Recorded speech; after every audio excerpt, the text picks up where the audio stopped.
кандидаты бар, яғни болашақ үйленейін деп жатқан қызы бар, тойы белгіленген жігіттер келіп отыр. Біз менің туысқандармен қалай араласамыз? Әйелімнің туысқандарымен қалай араласамыз? Сіздер дәл сол кезеңде тұрсыздар ғой. Бұны біз жарғы деп атаймыз ғой. Менің алайын деп жатқан жарым болашақ, ол енесімен тұрғысы келеді. Бізде де қазір барлық процесстерден өттік. Танысу, екі жақ танысу, тәтті шай деген қазір енді тойдың күні белгілі. Енді барлық процесстерден өттіңіздер ме? Көреміз бүгін. Сапасын тексереміздерші.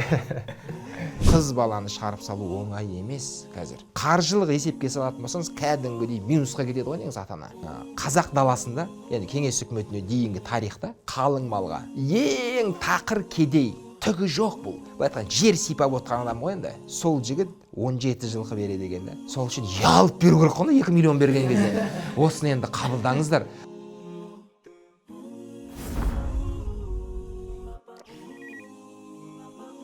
Ассалаумалейкум, қымбатты Кеңес-жай подкастының көрермендері. Бүгін бізде келесі шығарылым. Бүгін ерекше шығарылым болмақ. Өйткені бүгін бізде қонақта кандидаты бар, яғни болашақ үйленейін деп жатқан қызы бар, тойы белгіленген жігіттер келіп отыр. Олай болса, танысайық жігіттермен. Өздеріңіз таныстырып өтсеңіздер. Менің аты жөнім Дулат болады. Қазақ тілі мамандығы бойынша мұғалімдік сабақ беремін. Мұғалім болып мектепте жұмыс жасаймын. Той күні белгіленген. Қызбен келістік. Тәтті шай болды арамызда. Енді бұйыртса жазда той деп отырған кандидатымыз бар адамдардың біріміз. Жақсы, келесі. Менің есімім Азамат болады. Мен 2001 жылғымын. Бізде барлығы келісілген. Қыздың ата-анасы біледі. Біздің ата-анамыз біледі. Өзім Түркістан облысы Түлкібас ауданынан 2001 жылғы, жасым 23-те. Бәрекелді, күшті. Мен есімім Арнұр, жасым 20-да, Жамбыл облысы Меркі ауданының тумасымын. Бізде де қазір барлық процесстерден өттік. Танысу, екі жақ танысу, тәтті шай деген қазір енді тойдың күні белгілі. Қазір соған қамданып жатырмыз. Бәрекелді. Енді барлық процесстерден өттіңіздер ме? Көреміз бүгін. Қалай өткендеріңізді? Сапасын тексереміздерші. Бүгін бізде қонақта отбасылық эксперт, басты қонағымыз Ақан Мергенбай ағамыз. Қош келдіңіздер. Қош болдық. Олай болса, жігіттер, кімнен бастаймыз? Кімнің қандай сұрақтары бар? Жасымыз үлкен ғой. Жалпы енді мынау немістің философы 18 ғасырда Артур Шопенгауэр деген айтады ғой. Үйлену деген ол өзіңнің құқығыңды жарты есеге азайтып, 2 есеге міндетін жоғарылату деп. Енді бізде міндеттер өте көп қой. Алдыдағы енді қаншама міндеттеріміз бар. Өзіміздің бұрынғы істеп жүрген істерімізді енді кері сырып, әйелімізді ойлайтынымыз, отбасымыз жаңағыдай қайын-ана, қайын-ата, қайын-ене деген сияқты. Олардың отбасы баршасы енді алдымызда тұр, енді болашақта саты сияқты. Соны жалпы енді сізге қоятын сұрағым, осылардың балансын қалай сақтай аламыз болашақта? Біз ата-енемізбен қарым-қатынасымыз, келіннің жаңа өзіміздің енемізбен қарым-қатынасымыз, жалпы сондай қарым-қатынастардың баршасын қандай балансты сақтай алу керек біз? Олармен жаңа қарым-қатынасымыз қандай деңгейде болу керек? Нелерді біз жасауымыз керек, нелер жасамауымыз керек деген сияқты болып тұр ғой. Қазірден бастап, былайша айтқанда жаңа абыройымыз сақтап қалу үшін деген сияқты. Мақсат, негізгі мақсат не болып тұр сонда? Негізгі мақсат бұл жерде жалпы сен үйлендің ба, енді жақсы белгілі бір отбасы болып шықтың ба, сол отбасы мынау керемет отбасы дей алатындай, міне осы екеуі үлгілі отбасы дей алатындай бір шаңырақтың иесі бола алатындай не болу керек та, ұстын болу керек та. Соған енді қалай біз не ете аламыз? Келіннің қайын жұртымен яғни келін біздің өзіміздің немізбен отбасымызбен қалай араласу керек, жаңа балансты қалай сақтау керек? Бастамасы қалай бастау керек? Сіз үлкен мәселе қозғап отырсыз. Яғни айтайын деген жерде қараңыз. Сіз үшін белгілі ме? Мысалы ата-анаңызбен тұрасыз, бөлек тұрасыз деген тақырыптар? Иә, ол белгілі. Мысалы, менің алайын деп жатқан жарым болашақ, ол анасымен тұрғысы келеді да, енесімен тұрғысы келеді. Ол жаңағыдай өзінің ата-анасы да сөйтіп тәрбиелеген, ата-әжесіне тәрбиесін көрген, сен енеңмен тұрасың, сондай сен солай тәрбиеледік деген сияқты айтады екен. Бірақ мен ондай қазір өзімнің анамды қол алып келетіндей жағдайда емес, мынау кісі ауылда өзімнің үлкен ағаммен бірге тұрады, ол қара шаңырақ тастағысы келмейді, қалаға келгісі келмейді деген сияқты. Бірақ енді болашақта болып қалар.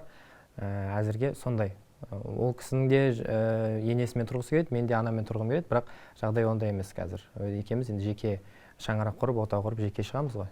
бірақ енді бәрібір де сырттай болса да алыстай болса да олардың жақтарымен де біздің жақтармен де араласамыз. Осы жерде жаңағыдай бастысы өзімізді қалай күйеу жігіт ретінде дұрыс ұстай алу керекпіз, және қыз баласына енді кірмей ақ қояйық, өзімізге қатысты ғой.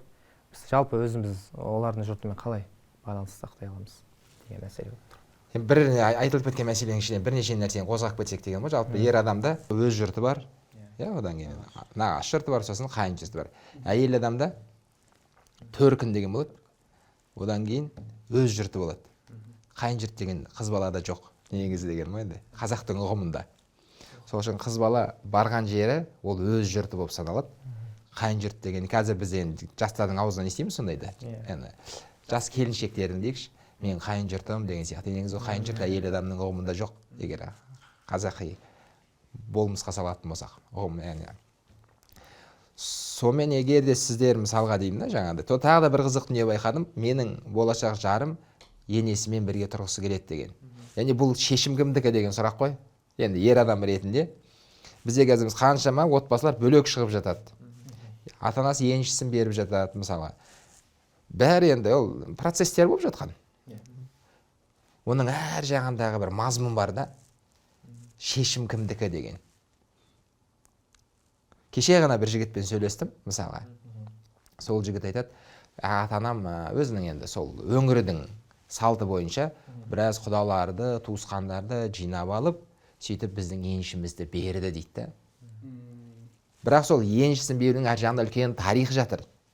Ал тарихтың негізгі авторы о жердегі келін болып тұр ғой негізі. Түсіндіре алдым ба? Яғни біздегі бөлек шығу, бірге тұру деген нәрсе менің түсінігімде ер адам ретінде, мысалы басшы ретінде, неге оны ер адам шешпейді деген ғой. Енді біреуге біраз адамдарға ол ауыр тиюі мүмкін. Бірақ бұл шешім кімдікі? Үйде болып жатқан қаншама дүниені әкем емес анам шешіп жатыр.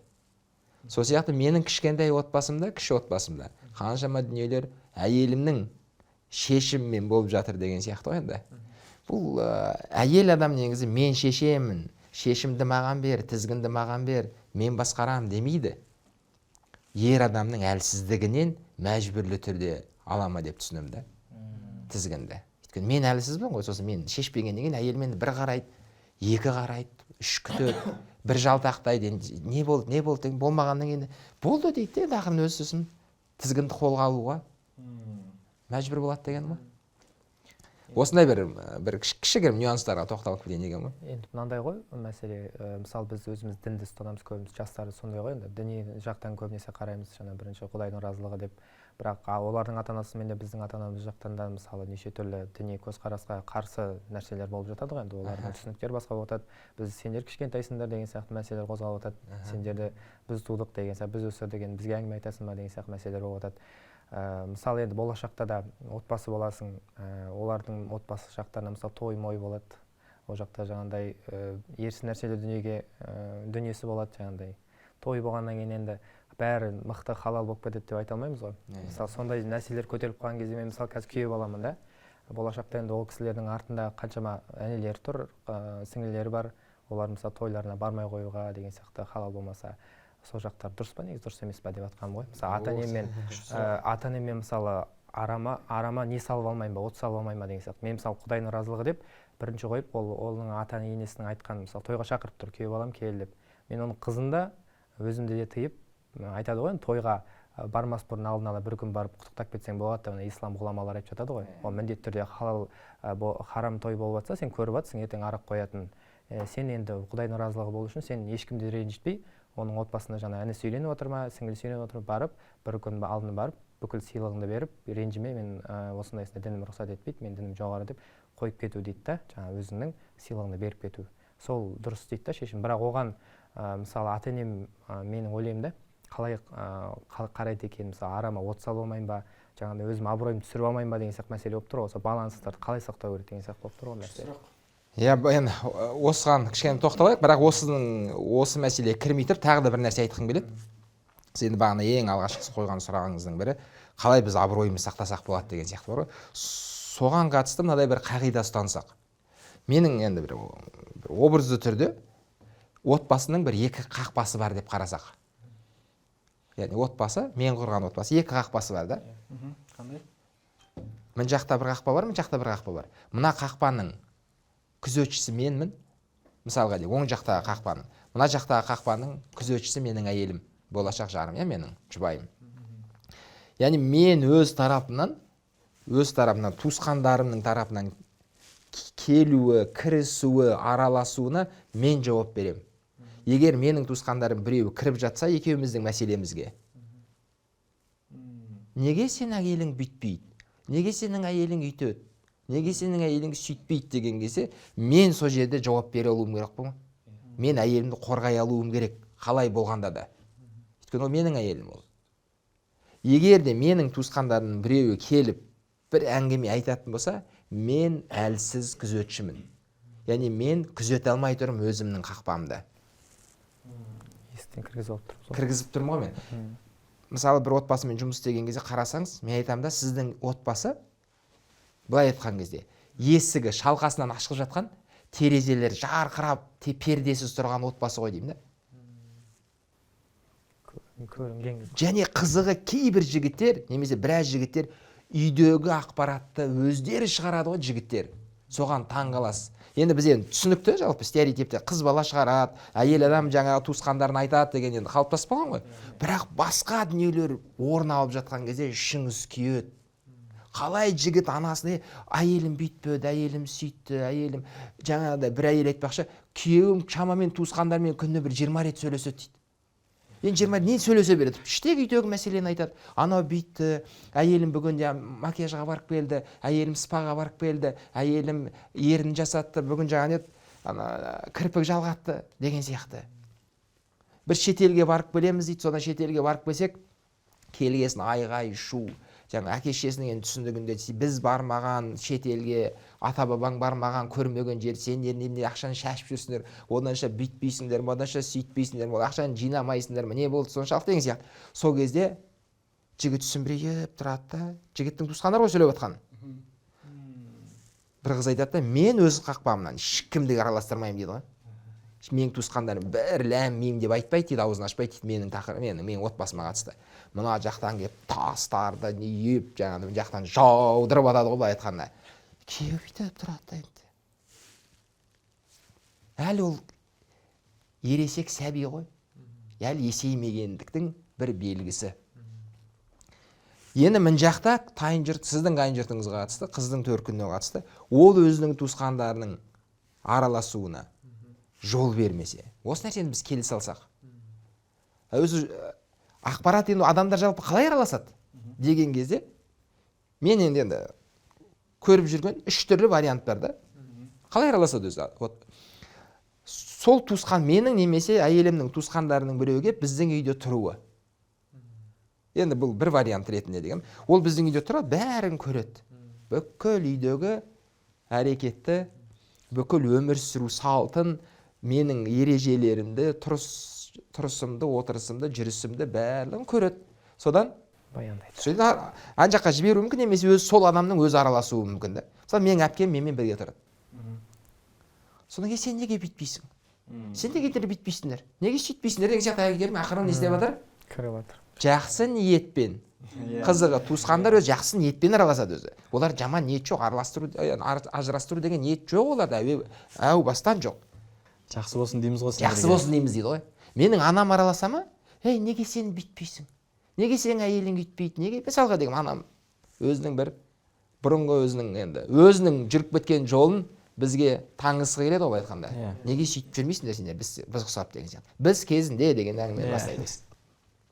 Осы жерде мен өзімнің мысалы туысқаным болса, мен орнына әдемі түрде қоя алуым керек өз туысқанымды. Біз енді оны түсінікті болу үшін жатын бөлме бар ғой. Ерлі-зайыптылардың жатын бөлмесі. Енді негізі ол құлыптанады ғой. Егер басқа адамдар болатын болса үйде, ол құлыптанады. Түнде біз ешкімді кіргізбейміз ғой деймін да, ол бөлмеге. Сол сияқты біз басқа уақытта екеуміздің қарым-қатынасымызға ешкімді араластырмауымыз керекпіз. Бұл принцип болу керек қой біздің арамызда. Осыны қыз балаға мен өзім біріншіден оны ұстануым керек. Және сол қыз бала да оған қанағаттанатын болса, бір қыздар өзі дайын болып келеді. Сондай бір түсінікпенен. енді бір өмірден көрген білгенімен тәрбиесінен мысалы бір қыздар оны мысалға түсіндіріп айтқан кезде оны қабылдайды. Бір қыздар әлі де мысалы енді әлі ол сепарациядан өтпеген болуы мүмкін белгілі бір қыздар. Яғни анасынан әлі бөлінбеген, анасына әлі бүкіл ақпаратты бұрынғыша жеткізіп тұратын негізі. Яғни бірінші үш варианттың бірінші не дедік? Сол туысқандардың біреуі біздің үйге келіп тұруы. Не менің, не әйелімнің туысқандарының. Екінші араласуының бір жолы ол меннен ақпарат шығады оларға. Біз шығарамыз ақпаратты өзіміз. Біз бүйтіп жатырмыз, біз сөйтіп жатырмыз, бізде андай болып жатыр, бізде мындай болып жатыр деген сияқты ақпаратты шығарамын. Оны білмеймін, қандай ниетпен шығарып жатырмын? Мақтану ма, әлде есеп беру ма, бұрынғыша жаңағыдай жүрген тұрғанды бойдақ кезде бәрін айтып үйреніп қойғанмын мен енді анама. Анам мен өте жақынмын да, мен ана кішкентай кезімде бүйтіп өте жақын өскенмін. Сол үшін әлі сол бұрынғы әдетімді тастамай келе жатырмын да. Немесе әйелім сондай. Сол ақпаратты шықты, сол ақпараттың себебінен ол кіреді. Айтпақшы өткен жолы не болды анау? Ана не қылдыңдар? Мына не өткен жылы бүйтіп едіңдер ғой деген сияқты ол ақырын кіре бастайды. Үшінші вариант, мен әлеуметтік желіге шығарамын. Екеуміздің мысалға біз міне Алмарасанда жүрміз деп екеуміз әйеліміз екеуміз сторис түсіреміз. Екеуміз мысалға білеймін, Қапшағайда жүргеніміз, немесе жаңағыдай бір жерге барып қыдырып бардық мысалға деген ғой. Сол жерде жүргенімізді әйеліміз екеуміз салам. Содан кейін менің ан жақта анам немесе жаңа әпке сендер немене қыдырып қаңғырып жүрсіңдер ақшаны шашып деген сияқты ол кірісуі мүмкін деген сияқты. Дегендей біз бүйтіп жатқан кезде қиналып жатқан кезде сен неге өйтесің, сен неге бүйтесің десең, мен үйдегі бір отбасында немесе әулетте болып жатқан бір жағдайға қатысты айтуым. Яғни осындай бір 3 канал бар ма деймін да, ақпараттың оларға жетуіне. Сол нәрсенің бәрін өз арамызда бір келісуіміз дегенім ғой. Бұл нәрселер шама келгенше тойдың алдында, мысалы сіздер дәл сол кезеңде тұрсыздар ғой, бұны біз жарғы деп атаймыз ғой. Жарғы. Біз енді өзіміздің бір 7 жарғымыз бар қазір. Ерлі зайыптарға ұсынатын. Соның ішінде әр жарғының өзінің тақырыбы бар ғой. Соның ішінде бір пункт, яғни ол үшінші адамның немесе үшінші тараптың араласуы деп аталады. Қалай біз араластырамыз, немесе қалай араластырмаймыз деген сияқты, соның шекаралары, оның шеңбері деген сияқты осы нәрселер. Жеткізе алдым ба? Енді анау үй салып жатса көмектесіп жүру дегендер жатпайтын шығар енді. Қыздың әкесі, анасы деген сияқты мысалы. Болады ғой, ол отбасыларда болған бір іс бастап жатқанда екінші тарап жақтан көмек келуі деген сияқты. Оларды алмай қойса енді ол да болмайтын шығар. Ол енді алық қойдыңыз ертең әйтеуір күндердің күнде айтылады ғой. Осы үйде былай айтқанда біреу айтады дейді ғой, осы сорпада менің тұзым бар деген әңгіме ғой. Менің үлесім бар. Ондай көріп жатырмын өзімде өмірден. Көріп жатсыз ғой. Менің әйелім басқаша, менің әйелім туысқандар басқаша деген нәрсе жүрмейді деп ойлаймын да. Негізі. Енді ол үлкен тақырып ол. Енді кейбір қыз баланың туысқандары бұны қабылдамауы мүмкін, бірақ бізде факт алдыңыз ол айтылады. Алдыңыз, алмақтың салмағы бар ғой қысқасы. Дегенім ғой енді. Сол үшін біз енді қалай сонда алуға болмай ма, не ол сонда ол жау ма деген сияқты неше түрлі бір сұрақтар туады. Мен айтамын да, сіз оның үйдің қызын алдыңыз ғой деймін, қызын сізге әлпештеп, үлдемен бүлдеге орап, бүйтіп сізге жаңа өсірген қызын сізге келіп сыйлады ғой енді. Қызын сізге берді да, сіздің мысалға деген ғой енді. Сіздің одан артық не керек? Енді сіз сондай дайын адамды алдыңыз. Дайын адам ғой, дайын кадр да. Кешіңізші. Ол мысалға соны түн ұйқыңызды бөлген жоқсыз. Оны мысалға деген тәрбиелеген жоқсыз. Оны тамақтандырған жоқсыз. Оны үйреткен жоқсыз. Бәрін үйреніп, оқып, тоқып, өмірдің мысалға деген бәрі дайындалып, ол қабілетті болып келді ғой деймін. Дайын кадр да. Негізі қайын жұртқа қарызбын ғой мен. Менің анам да қарыз. Ана жаққа бір берген 1 миллионын, 2 миллионын ауыз толтырып, соны қайта айтып, құдай-ау, білесіз бе, ол қызға қанша инвестиция салынған осы уақытқа дейін? Сен 2 миллионың түк емес, қызы барлар, әсіресе бой жеткен қызы барлар біледі ғой шамамен қыздың қажеттілігі қанша екенін, оның шығыны қандай екенін. Мысалға деген, әсіресе қалада өскен, былай мысалы сондай қыздар болатын болса, қызы барлар. 1 айлық шығыны қанша қыздың? 1 жылдық оның бюджеті қанша, мысалы, қанша ақша кетеді қыз балаға, білесіз бе? ал сіздің беріп жатқан қалың малыңыз жыртығын жамай ма екен деген сұрақ қой енді, бір жыртығын. Сол үшін ұялып беру керек қой, 2 миллион берген кезде. Осыны енді қабылдаңыздар. Ана орамал тон болмай жол болады дейді ғой деген сияқтан бір жұпыны бір сыйлықты бүйтіп қысылып бересіз ғой енді. Осыны енді дұрыс қабылдаңыздар. Бұл көңіл ғой енді деген сияқты ғой. Бұл жолы деп беру керек қой, жолы бұл. Қазақтың яғни ал енді шын мәнінде оның бүкіл шығынын төлеп берейін деп тұрсыз ба? Ол кезде баға өзгереді. Оның бағасын шығарып беру үшін оның шамамен бір калькуляциясын жасауға болады деген ғой. Егер шын мәнінде қыз баланың жаңағыдай біз сені сатып алған, біз саған осынша бергенбіз деп енді енелер, қайынбикелердің айтатын сөзі қыздың бетіне басып. Мен қыз балада андай не болу керек деймін мен. Ол қымбат, ол сатылмайды негізі кешіңіз. Бұл онысы адамды сатып алу үшін беріп жатқан құныңыз емес. Кезінде дейді енді бір деректерге сүйенсек, қазақ даласында, яғни кеңес үкіметіне дейінгі тарихта, жалпы енді ол кездегі қаржының бір элемент ретінде жылқымен есептескен ғой қазақ. Жылқымен есептелген, сосын ана байдың 5.000 жылқысы бар, ана байдың 50.000 жылқысы бар деген сияқты. Сонда жылқымен есептелгенді. Сонда ең тақыр кедей, түгі жоқ бұл. Бұл айтқан жер сипап отқан адам ғой енді. Сол жігіт 17 жылқы береді екен. Қалың малға. Енді сол мәһірі қалың мал бәрі сол ішінде болып тұр ғой. Ал енді о да былай орташа 47-тен басталған екен былай қарай. 47 жылқыдан былай қарай. Мен берген 2 жылқымды әлі соны жырғып келе жатырмын ғой. Сол 2 жылқы бердік пе деген сұрақ қой. Біреу 4 жылқы берді жарайды. Ұялып беру керек қой берген кезде екен. Ұялып жаңағыдай енді. Ешкім білмей қойсын не болсын деген. Бізде ұялмайды, наоборот жұмсау керек. Келінді 2 миллион алды бұл. 3 миллион қалың мал бұға жұмсау керек. Ол қызды мысалға 20-да алдыңыз ба сіз ол қызды? Нешеде жазды? Мысалға деген ғой. 22-де ме, ол қанша инвестиция салынды ғой деймін ол қыз балаға. Біз сол тұрғыда егер математически есептейтін болсақ, қайта ол қызды, ол андай символически беріп тұр ғой деген ғой бізге. Жай, символически деген ол ана қыздың құны емес ол жолы. Бұл жаңағы біздің салтымыз. Яғни қазақ енді мәһір деген нәрсені қалың мал қылып берген бе деп түсінемін өзім енді менің жеке субъектив көзқарасымда. Ана соның ішіне барлығын кіргізіп толықтай осы. Егер де енді бұл қазіргі қоғамда үлкен тақырып болып талқыланып жатыр ғой. Мәһір мәселесі, оның өсуі, азаюы, қыздар қазір құтырып кетті, қыздар үйтіп кетті. Енді бұның бірнеше ұшы бар да. Егер мен мысалға деймін, өзім ойлаймын да 47 жылқы беріп үйленсем, ажырасу деген сөз менің аузымнан шықпайтын еді ғой деймін енді. Қалай дейсіз? Ал енді оңай үйленгеннен кейін, арзанға шыққаннан кейін, сосын менің аналарым айтты, ей, апарып тастана қызды, мына қыз адам болмайды. Басқа әйел тауып береміз бұған. Қыз деген жетеді, кез келген қызды қаратып беремін өзіңіз балама деген сияқты, анам шалқайып отырған жерде. Неге? Өйткені құны болмай тұр ғой оның көзінде. Өйткені арзанға түсті ғой оған. Қиналған жоқ та ол. Дегенім ғой енді. Енді бұның әртүрлі бірнеше ұшы бар. Бірақ бағанағыдай жағынан қарасақ, біз қыз баланың өзінің мысалы келген кезде ол үлкен сый, дайын сый ғой. Сіз терлемеген, сіз тер төкпеген, сіз шыққандай бір үлес қоспаған, сіз дайын адамды, дайын кадр алып келдіңіз да үйге. Болды.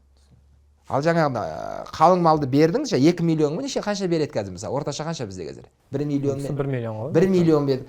Қыздың жасауын есептеңіз? Үстіне 2 есе жоқ.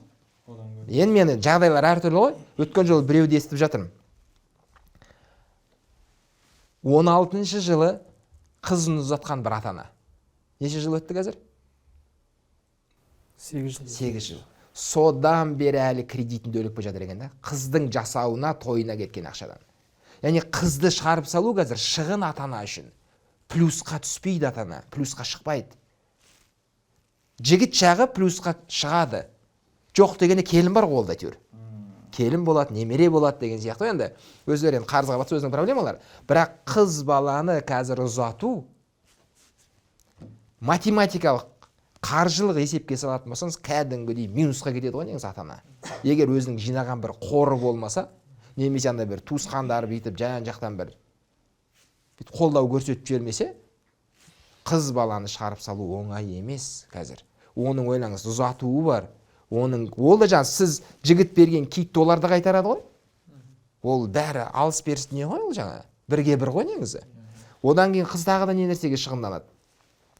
Киімі, салтқа байланысты. Мысалы бір өңірлерде бар, қыз баланы басынан бастап аяғына дейін киіндіріп жібереді. Бірнеше жылға дейін киім алмайтындай қылып. Иә. Бар ма ондай жерлер? Сол сияқты қыз баланың жасауы. Одан кейін қыз бала әйтеуір қызымыз жерге қарамасыншы барған кезде деп ата-ананың енді бір қамқорлығы ғой, жанашырлығы, сапалы заттарды алып береді. Мысалы бір үйдің енді бір шетін жабдықтайтындай қылып біраз дүниелер алып береді ғой негізі. Ол арзан емес қазір. Қарабай мысалы 1 миллионға не аласың қазір? Сол үшін алу керекпіз ғой деген ғой негізі. Әсірі жігіттің туысқандары, әсірі жігіттің ата-анасына айтатын не шүкірлік қылайық. Ол сіздің құдаларыңыз, қыздың туысқандары төркіні сізге бәлен есе артық берді, қызды есептемегенде деген ғой. Сол үшін кішкене бізге бір ракурсты өзгерту керек па деген, басқа ракурстан қарау керек па деген ғой. Ертең Алла қаласа қыздарымыз болады. Ол қызды беру деген ол сол кезде түсінеміз деймін да енді. Жақсы, түсінікті. Одан кейін енді сіздің сұрағыңызға келейік па жаңағы? Абыройды сақтау керек. Анау тойға қатысты сұрақ қойған актуалды ма жоқ па деген болса? Актуалды ғой, ол ең басты. Енді қараңыз, мысалға енді бұл көбінесе намаз оқитын жігіттердің, қыздардың арасындағы болған дүниелер ғой. Қайын жұртпен қалай араласам, енді сіз өзіңіздің туысқандарыңызбен белгілі бір шекараларды осы уақытқа дейін қойған болуыңыз мүмкін. 25 жылдың ішінде деген ғой енді. Білмеймін, қашаннан бері ұстанасыз, қалай ұстанымдарыңызды туысқандарыңыз біледі, олар түсіністікпен қарайды деген сияқты. Ол мәселе шешілген дейік. Енді қазір жаңа жұрт пайда болды сізге, қайын жұрт деген. Енді оның ертең той садақасы бар мысалға деген ғой, енді түрлі жағдайлар болады. Соны тойлар болған кезде, жиын болған кезде не істеймін деген сұрақ болып тұр ғой. Біздің проблемамыз деп ойлаймын да жігіттердің. Біз араласпаймыз ғой қайын жұртпен. Сондай кезде ғана келеміз да, мен осындай едім, мен маған негіз болмайды деген кезде ол енді бір түрлі де. Сіз бейбіт күні, той жоқ кезде қарым-қатынасты орнатыңыз. Араласыңыз, барыңыз. Сіздің қалай десем екен, кәдімгі адам екеніңізді көрсін, дұрыс адам екеніңізді көрсін. Сіз фанат емессіз, бірден емессіз, мысалға деген ғой енді олардың көзіне. Сөйтіп араласасыз, ойнайсыз, күлесіз, әзілдесесіз, мырза күйеу болыңыз, көмектесіңіз барып мысалға деген ғой. Сонда егер де жылына 365 күн болатын болса, біз сол бір күнге келіп тіреліп қаламыз да. Жақсылық жасайық. Мысалы бір жігіттер сұрақ қояды, қайын жұртым жаңа жылға шақырып жатыр, не істеймін, барайын ба, бармайын ба деген сияқты. Біз енді жаңа жыл бізде жоқ қой деген сияқты енді. Қазақшылықта да жоқ, мұсылманшылықта да жоқ деген сияқты енді. Қалай дұрыс болады деген. Енді неге бәрін жаңа жылға келіп тіреп қойдық деймін да? Өйткені біз басқа уақытта араласпаймыз ғой біз. Басқа уақытта араласып, бүйтіп керемет бір арада бір сыйластық болатын болса, керемет бір араласып, құраласып, бір-бірімізбен бір әзіліміз жарасып жатса, ана бір күннің әр жақтан мәселесі сіз үшін байқалмайтын еді деймін да. Инвестиция болатын еді дейсіз ғой. Деген сияқты ғой. Енді олар да түсінеді. Сіздің қарым-қатынас құрасыз, ол үйге барасыз, қонақ боласыз, көмектесесіз. Енді көмектің жаңағыдай алдында подкасттарды көрген болсаңыздар, мысалы айтылды ғой, мырза күйеу деген, мырзалық танытсаңыз дегендей ғой. Менің қандай проблемалар болмаса тойдың алды бар көмектесіңіз. Егер де бір тойдың бір шетін көтере алсаңыз, күшті ғой. Тойдың бір шетін көтере алсаңыз қалай болады? Ондай кезде мүлде әңгіме айтпайтын шығар. Қалай үлес қосуға болады тойға мысалы? Қарапайым болашақ жұбайыңыздың інілері, сіңілілері бар ма? Бар. Мысалы інісі үйленіп жатыр. Несін көтеруге болады? Мысалға деген ғой. Құдалығын көтеріп беруге болады. Мысалға деген ғой. Тағы несін көтеріп беруге болады? Асабасын көтеріп беруге болады. Сосын мысалға дегендей, китін көтеріп беруге болады. Жылқысын, енді жылқы сояды ғой көбінесе қазақ. Бір жылқысын көтеріп беруге болады деген сияқты енді. Енді көп та нелер. Жоқ дегенде әйтеуір бір жыртығын жамасаңыз, сіздің жоғыңыз білінбей қалады деген ғой енді. мүмкін басқа бір тағы да енді жолдары көп қой деген көмектің тойға. Сонымен осы жай күндері қарым қатынасқа жұмыс істесек дегенім ғой. Қарапайым мысалы қаншама жігіт қайын жұртымен байланыс жоқ. Өмірінде хабарласпаған. Енесінің нөмірі, қайнатасының нөмірі телефонда бар ма екен білмеймін енді. Бірақ ол жоқ адамда. Әйелі керек та, бірақ оның төркіні керек емес та оған. Былай ғой, әйелім бері қарай кел. Оның төркіні ары қарай аулақ жүр деген әңгіме ғой енді. Енді соның туысқандары, оның ата-анасы дегенім ғой енді. Бір қарым-қатынасқа бір дипломатия керек па дегенім ғой. Сол үйге барып тұрып алайық. Андай бір адамдар естіген кезде басқаша түсінуі мүмкін. Мынау кәдімгідей неге шақырып жатыр ғой деген сияқты бір андай бір. Жаман күйеу қайыншыл деген бір қазақта бір мақал бар да. Бұл кәдімгідей қайыншыл болуға шақырып жатыр деген. Мәселе ондай, мәселе дұрыс қарым-қатынастың құрылуында. Одан кейін әсіресе басында осындай дұрыс қарым-қатынастың құрылуына бір септік, бір енді пайдасы деймін да. Ата-ана уайымдайды ғой ол. Егер мысалға дейік, бұрынғы қазақтың енді өмірлік салтына қараған кезде танысына берген, араласып жүрген адамына берген, бұрынғы мысалға біздің енді бұрынғы буындар бір ауылдан үйленген, бәрі бір-бірін таниды деген сияқты. Қазір ондай емес қой көбінесе. Қазір біз ойлаңыз, мүлдем танымайтын, мүлдем басқа аймақтан адам аласыз. Ол сізді танымайды негізі ата-анасы. Оларда да бір қорқыныш, оларда да бір уайым бар ғой жағында. Кімге бердік, мына қызымыз қалай болады екен, не болады екен деген сияқты оларда уайым бар ғой, дұрыс па? Сонда емес пе? Сонда сізді көреді олар. Сізбен араласқан кезде сіздің кәдімгідей бір енді өзімізді қарапайым қазақтың баласы екен ғой, осындай екен ғой деген кезде олардың да жүректері тыныштала ма деймін да. Одан кейін тағы да енді абыройдың бір сақталуына үлкен бір мәселе бұл қыз баланың жыламай үйіне ешқандай проблема айтпағаны ғой негізі. Қыз бала, әйел адам тұрмысқа шыққаннан кейін қыз баласы күйеуімен эмоциялық жақындығы күшті болатын болса, былай. Оған негізі туысқандары да керек болмай қалады ғой. Істемейді ол. Өйткені әйел адамға жақындық сезімі өте маңызды. Қазір қаншама әйелдер жалғыздық сезіммен өмір сүреді. Оны чувство одиночества дейді. Ол көпшіліктің арасында жүр, бірақ ол жалғыз. Неге? Өйткені ішкі дүниесін түсінетін, оның ішкі мұңын тыңдайтын, оны бір қасына бір қолдау көрсетіп, бір арқа сүйей алатын адамы жоқ та оның. Осыдан біраз қыз балалар, әйелдер жабырқап жүр ғой негізі. Қарым-қатынасқа дұрыс жұмыс істейтін болсақ, ол біраз проблемалар былай автоматты түрде шешіледі деген ғой. Қымбатты көрермендер, егер де подкаст ұнап жатқан болса, лайк басып, үйленейін деп жүрген таныстарыңызға жіберуді ұмытпаңыздар. Олай болса, келесі сұраққа көшсек. Келесі менің сұрағым, жалпы қыз табуға дейін өзімізше шамамыз жеткенінше кішкене дайындық жасағандай болдық қой. Ал енді қазір қыз бар, той күні белгілі. Енді тойдан кейінгі өмірге емес, әзірге тойға дейін қандай қарым-қатынас жасауымыз керек, қалай дайындалуымыз керек? Күшті сұрақ. Кездесу барысы қалай болады, сыйлық беру барысы қалай болады, қалай дұрыс деген сияқты ғой.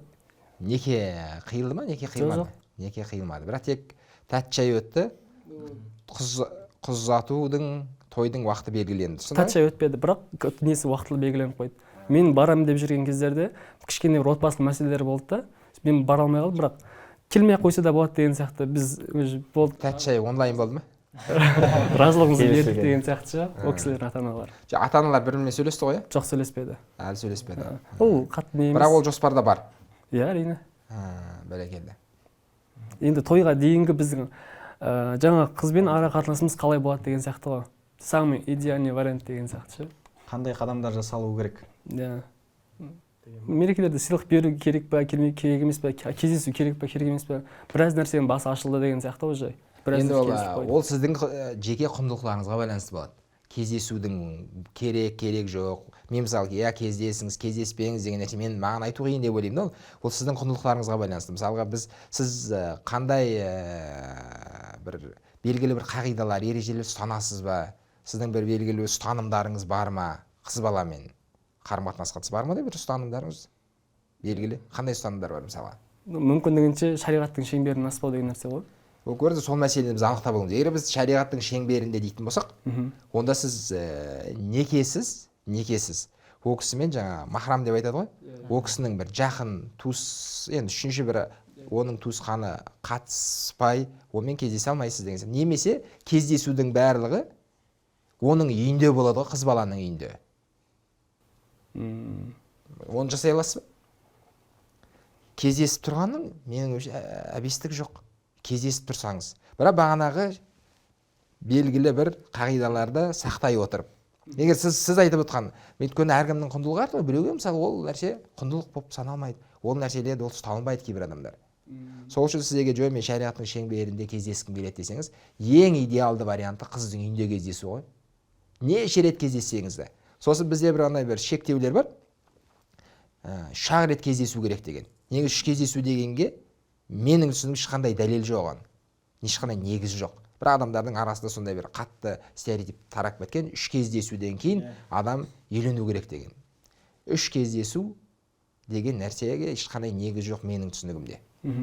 Сондықтан қазір мысалға кездесіп тұрғаныңыз, екеуіңіздің мысалы белгілі мәселені талқылауларыңыз, сөйлесулеріңіз, менің ойымша бұл пайдалы болуы мүмкін. Ал сыйлыққа келетін болсақ, енді бұған әртүрлі көзқарастар бар. Мен жеке енді өзімнің көзқарасым бұл субъективті. Сыйлық бермей қойған дұрыс деп ойлаймын. Енді бұған біраз адамдар қарсы шығады, біраз адамдар қабылдай алмайды. Неге деген кезде, өйткені бұл жерде біраз оның суас тағыстары бар да. Негізі бұл қыз балаға да зиян. Қыз бала ол табиғатында қалайды. Мысалға дейік, кеше ғана айт мерекесі өтті, мысалға дейік. Егер де ол мысалы қыз бала сол айт мерекесінде бір сыйлық күтуі мүмкін сізден. Бірақ былай қараған кезде, сіз айтып отырсыз өзіңіз, біз шариғаттың шеңберінде үйленгім келеді. Шариғаттың шеңберіне салатын болсаңыз, сіз ешкім емессіз ғой бір-біріңізге қазір. Сіз бөтенсіздер да. Сіз бөтен адамға қалай бөтен қызға барып сыйлық бересіз көшедегі деген сияқты ғой. Енді сол призмамен қарайтын болсақ. Одан кейін әлі неке қиылмаған. Неке қиылмағаннан кейін қазір сіздің әрбір берген сыйлығыңыз қыз баланың белгілі сезіміне әсер етеді, ойына әсер етеді деген сияқты ғой. Одан кейін сіз берген кезде де мысалға енді қатты айтсам, анамызға бермеген сыйлықты беріп жатырмыз ғой біразымыз жүріп жүрген кезде. Ана жолы бір жігіт айтады ғой, жүріп жүрген қызымды анда апарып келдім, мында апарып келдім, шетелге апарып келдім, Түркияға апарып келдім деген сияқты. Анасын апармаған ғой ол жерге деген ғой ол. Қарапайым анаңызды Көлсайға апардыңыз ба деген сияқты ғой. Яғни біз қаншама мысалға деген ғой, бір жігіт айтады ғой, мен енді жүріп осы қызыммен есептесем шамамен 10 миллиондай ақшаң кетіп дейді. Бұл жерде мен қараңыз, мен сараңдыққа шақырып жатқан жоқпын. Жігіттерге айтатын нәрсе мынау, білмеймін. Өнеріңізді тойдан кейін көрсетіңіз. Жомарттығыңызды, мәрттігіңізді тойдан кейін паш етіңізші, көрсетіңіз жомарт екеніңізді. Жеп тастаңыз оны сыйлықтың астына. Күнде сыйлық берем десеңіз де оның енді менің ойымша артықшылығы жоқ. Күнде бір гүлден сыйласаңыз, енді соған мәрттігіңіз жетіп жатса, керемет қой. Яғни бұл мәселе қыз балаға сыйлама, өше дұрыс түсінейік деген ғой. Біз жерде тойға дейін, тойдан кейін деп екке бөлсек деген ғой кезеңді. А біздегі былай ғой, нормасын бүйтіп үйіп тастаймыз да тойға дейін. Тойдан кейін ештеңе жоқ қой қыз бала. Сосын кейін бейшара болып отырады да. Қыз бала, маған сыйлық жоқ па не? Тым болмағанда 8 наурызға да бір сыйлық сыйлай алмадың ба деген сияқты. Бүгін туған күнім ғой менің. Осы ма сенің туа деген сияқты ғой. Бір қыз бала күйеуімен ұрысуына бір себеп болған ғой. Туған күні болған кезде бір сыйлық алып келген ғой жігіт. Қыз бала ұнамай қалған. Жұпыны болса керек енді сыйлық, менің түсінігімде. Сөйтіп келгенде кіреберістегі киімілгіш бар ғой, сол жерге іле салған ғой сыйлықты. Рахмет деп алғанда сөйтіп іле салған. Сосын жігіт айтқанда саған ұнамады ма, не үшін ана жерге іліп қойдың, баста ана жерге қоймайсың, не сыйлық екенін білмеймін енді. Ұнамады деген қыз бала. Жылына бір-ақ рет сыйлық әпересің өзі. Әперген сыйлығың түрі анау деп қыз бала енді. Ол енді кішкене артық кетіп қалған қыз бала. Содан екеуі ұрыс керістің атасы басталып кеткен ғой жерде. Неге? Өйткені ожидание деген нәрсе бар ғой, ол күтті ғой ол. Мен мысалы бір жігіт танимын. Апта сайын сыйлық береді екен де әйеліне. Жұма күні сыйлық береді. Гүл береді. Түрлендіріп бере ме сондай да? Егер бүйтіп қарасаңыз, айына, жылына біз 52 апта бар. 52 аптаға шағатын болсаңыз, ол әр мысалға бір шоқ гүл қанша тұрады? Орташа бағасы. 10-15 тұрады. 10 мың деп алатын болсақ, 520 мың теңге кетеді. Гүлге. Ол да неге байланысты деп ойлаймын, құндылықтарға байланысты. Ол жігіт үшін ол инвестиция болуы мүмкін, отбасына салынып жатқан. Айтып отырмын, мәрттігіңіз жесе апта сайын сыйлаңыз әйеліңізге. Құр кішкентай бір шоколад әпере алмаймыз ғой әйелімізге. Жаным, мынау саған деп. Осында бөлісіп жейсің ғой. Әйелің жал жемейді оны, бөліп жейді оны. Бөлісіп береді оны сізге жарты шоколад. Мысалға деймін, жартысынан көбін бермесе. Соны бүйтіп әкеп, мынау саған жаным, арнайы саған алып келдім деп айта алмаймыз ғой біз. Жазды күні бір балмұздақ әкеп бере алмаймыз 200-300 теңгенің деген ғой да. Жаным, мынау саған деп арнайы алып келдім деп. Не істейсің, исраф қой деп қоямыз. Мысалға деген ғой да. Ол кезде тойға дейінгі сол мәрттік қайда кетіп қалады деген ғой жігіттердегі. Ол сыйлыққа қатысты. Енді бұл менің жеке ұстанымым. Сонда біздегі менің түсінігімде андай ғой. Планка көтеріле беру керек қой деңізі. Біз бірақ ана бүйтіп бірінші көтеріп аламыз да, одан кейін түсіп кетеді ғой біздің планкамыз. Тойға дейін ана жерде болған кезде енді қыз ойлайды ғой, қазірден былай беріп жатыр. Ертең енді бұның аталары болу керек қой деп күтеді ғой енді. Сөйтсе менікі керісінше болып жатыр ғой. Мен артқа кетіп жатырмын ғой деген ғой енді. Менде мысалға деген ғой. Керісінше динамика жоғары қарай өсу керек қой деген ғой деңізі. Бүгін бірден әпердім бе? 200 теңгеге. Бір апта 300 теңге болады ол. Немесе 250 теңге ақырын қойды. Немесе 200 теңге ұстап тұрам да, содан кейін келесі неде. Мысалға деген ғой енді. Ол күшейе беру керек, көбейе беру керек. Мысалы жоқ дегенде төмен түспеу керек, жоқ дегенде. Мынандай бизнесте де мынандай бір түсініктер бар екен ғой. Мысалы мына тауар, стакан мысалы сатылды ма кесе, бұл бағасы түспеу керек болашақта деген сияқты андай бір. Өзінің енді бренд болу үшін ол не сол бағада қалу керек, не өсу керек деген сияқты ғой. Ол төмен түспеу керек деген бір түсінік бар екен да. Сол секілді менің де сыйлығымның андай бір планкасы төмен түспеу керек қой деген ғой. Сіз қазір мысалы сөйлесіңіз, басқа нәрсеге салу керек деп ойлаймын қазіргі энергияңызды, уақытыңызды қызбен қарым-қатынаста. Егер сол стереотипті біз сындыра алсақ жаңағыдай, қыз баланың әке-шешесінің көзінше сөйлеспеу. Көшедің түсінігінде де бар ғой. Қызым, осыдан бір жігітпен сені көрейін, аяғыңды сындырам. Мен жүре бер, бірақ менің көзіме көрінбегенсіз ғой. Енді әр жағында басып солай түсінеді да. Менің көзіме көрінбей, осыдан көрейін сені бір жігітпен. Менің көзіме көрінбей жүр дегенсіз ғой. Осыдан темекі шеккеніңді көрейін, аузыңды күйдірем деген. Маған көрсетпей тығылып шек деген ғой, деген сөз ғой әр жағында. Бала сөйтіп түсінеді да. Сондықтан бағана сыйлыққа қатысты бұл жерде бірнеше ұшты әңгіме бұл. Менің ұстанымым, өзім өйткені оны ұстанымымда, практикамда бар. Менде мысалы бір ұстаным болды, өзімнің енді. Бұған енді көп адам келіспеуі мүмкін. Әйеліме ешқандай сыйлық әпермеймін деген. Тойға дейін. Өнерімді тойдан кейін көрсетем деген. Енді жігіттерге күліп айтамын, мен самса да әпермегенмін деймін да. Бір самса әпермегенмін. Деген сияқты. Бұл енді біреу ойлауы мүмкін енді бұл менің жеке өзімнің енді біреудің көзіндегі жағымсыз пікірлерім ғой. Ал жаңағы кездесудің нәрсесінде оның үйіндегін жасай алмайтын болсаң, оның інісімен немесе оның өте бір ондай нәрсе проблема жоқ қой. Яғни кездесуде шектеу жоқ. Тек белгілі. Сол өзіңіз айтқан шеңберден шығып кетпесеңіз болды ғой. Яғни менің ойым, егер жаңағыда шариғаттың шеңберінде үйленем деп не деді ғой енді. Оның өзі бұл да бір берекенің бір есігі ме деймін да, бір себебі. Өйткені біз қазір қыз баламен намаз оқитындардың біразы халал кафеде кездесуді халал қылып алды ғой өзіне. иә халал кафеде кездесеміз, біз үшін халал қылып алдық та өзімізге. Қызбен кездесіп отыра береміз халал кафеде. Енді өзінің ақталуы бар, оның ақталады, андай ғой мындай ғой деген сияқты көп. Бірақ енді сіз сол үшін бағана сұрағаным сол ғой, сіз қандай нәрсені өзіңізге басшылыққа аласыз? Өйткені бізде аты бар да, заты жоқ болып қалады. Мен шариғаттың шеңберіне үйленіп жатырмын дейді, бірақ заты жоқ оның. Осы тұста мен де бір жеке ойымды айта кетсем, менікі де енді ой Махан мырзанікі секілді, енді айтып жатады, көбісі шариғатта осы үш кездесумен деген секілді. Енді біздің немізде, мен де намазханмын, ол кісінің де отбасы намазхан, біздің отбасымызда намазхан. Но мына үш немен шектелмесек деген болды. Өйткені әр адамның ашылу деңгейі әртүрлі болады. Бірінші кездесуде толықтай ашыла алмай қалуы мүмкін, немесе үш кездесуден нақты менің адамым деген нәрселерді анықтай алмауы да мүмкін да. Сол себептен біздің немізде ол үш нәрсемен шектелген жоқ.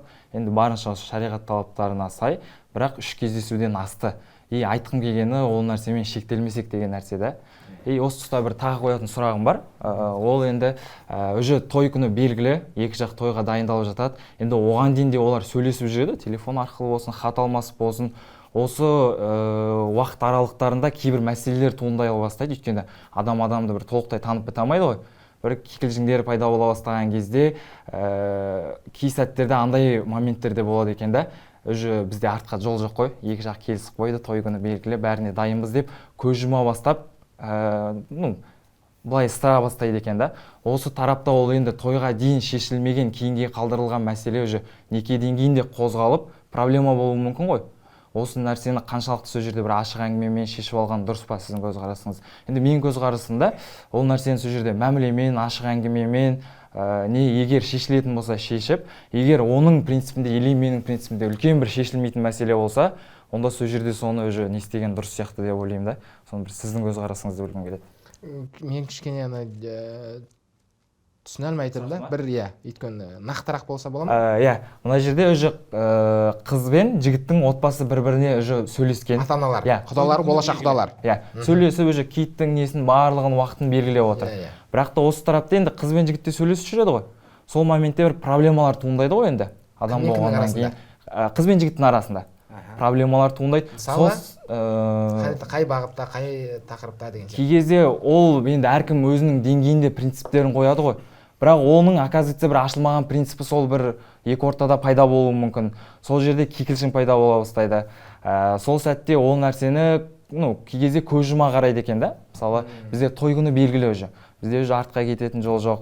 Бір екі жақ келісіп отыр, екі жақты жерге қаратпайық деген секілді жылы жасауға тырысады екен. Ал енді ол некеге дейін оны жауып тастағанмен некеден кейін ол мәселе көтерілуі мүмкін ғой қайттан. Соны енді сол жерде ашық әңгімемен, мәмілемен некеге дейін шешіп алған қаншалықты дұрыс. Өйткені ол ертесі күні қайттан проблема болуы мүмкін ғой. Міндетті. Менің жеке өзімнің көзқарасым, екеуі толықтай осыны шешіп алу керек қой. Бәрін алдына судың жағасында дейміз ғой. Менің ойым осы жердегі енді келіспеушіліктер пікірталас деңгейінде ғой.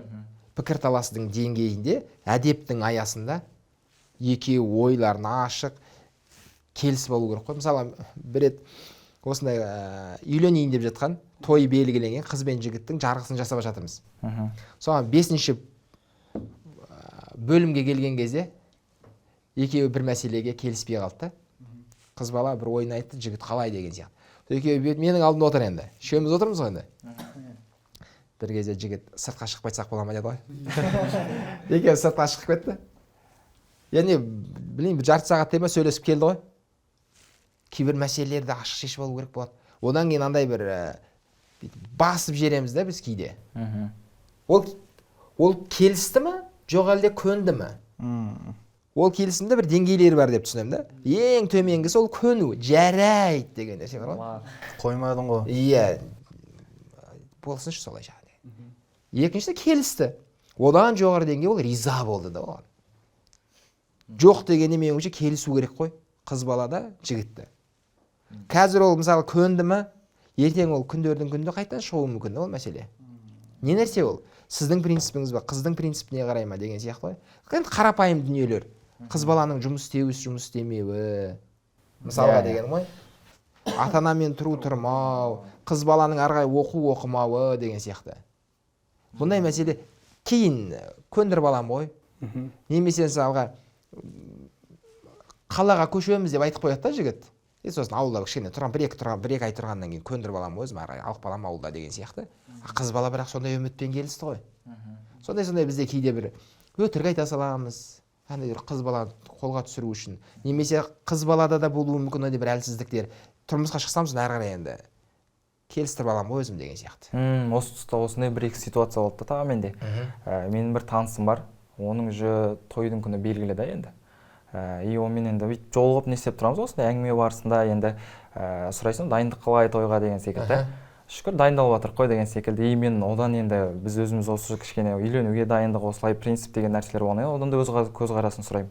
Принциптерің қандай деген секілді. Осындай нәрселер шешілді ма десең, скорее всего ол жігітте үйленуге дейінгі дайындық болмаған. Енді айтып жатамыз ғой, сезіммен, махаббатпен деп жатамыз ғой. И енді одан сұрайсың ғой, ертең үйленгеннен кейін барып осындай мәселелер туындап жатса, типа бірге тұрмаймын деген секілді, немесе мынандай нәрселерді істемеймін деген талаптар, проблемалар болып жатса, не істейсің десе, енді жақсы көрсе көнеді да деген нәрсеге келтіреді да. Енді қазір қоғамда көбісі сондай бір мәселемен үйленіп кетіп жатқан секілді, енді соны көріп жатыр, жанжал немесе ажырасуға дейін алып келіп жатыр да. Осы тұста осы жайлы бір айта кетсеңіз, ол да бір үлкен проблема ма деп ойлаймын негізі неде қазір қоғамда. Осы жерде қараңыз, жақсы көрсе көнеді ғой деген. Жақсы көрсе көнді дейді, қазір көнді ол. Бірақ ертең сезім басылған кезде ше. Ол ғашық болуы мүмкін қазір. Мен сезімнің несі деңгейі қандай екен. Ғашық болып талай жігіттер өзінің принциптерінен түсіп кеткен. Ғашықтықтың жетегінде. Сол сияқты талай қыздар ғашық болған кезде жарайды, бола береді деген сияқты келісуі мүмкін. Бұл жерде бұл саналы түрде келді ма, жоқ па? Бітті өмірім үшін мен енді түсіндім мен қайда кетіп бара жатқанымды. Бұл менің өмірлік шешімім болды. Бұл тақырып енді жол қозғамаймын деген сияқты келіссек күшті. Бірақ ертең қайтадан жаңағы тақырыпты қозғауы мүмкін да. Сондықтан бұл жерде менің ойым қазір енді андай бір образ түрде жаға жыртыссақ та енді андай бір кәдімгідей бір қызу қанды бір пікірталас болса да осы жерде болғаны жөн деп түсінемін. Ертең үйленіп алып, тойдан кейін отыр, тоқтам, не істеп жүрсің? Мынау қалай деген сияқты. Неге өйтесің сен? Немесе үйленге дейінгі мәселелерді шешіп алу. Осындай мәселелер өте көп бізде. Жалпы сұрақ белгісімен бармау керек дейсіз ғой, түсініксіз, немесе андай ғой. Қазір менің таңғалатын нелерімнің бірі, қыз бен жігіт ұрысып жүріп үйленеді ғой. Соларға қатты таңғаламын өзім.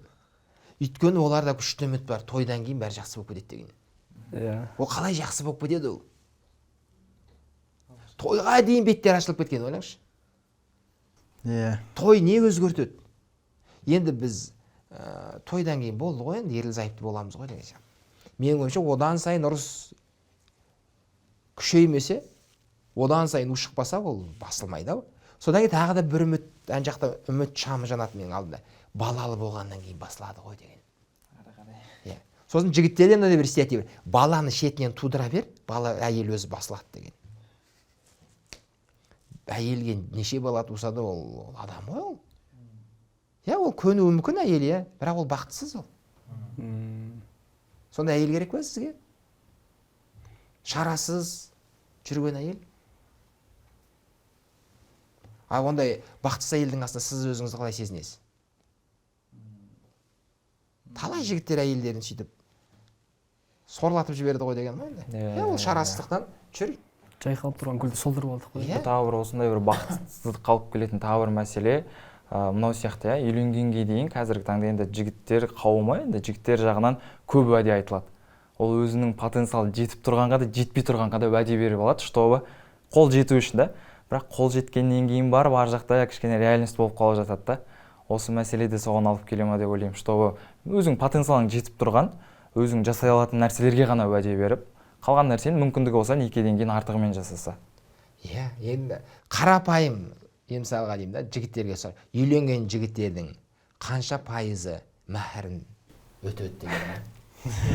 Негізі деген ғой енді.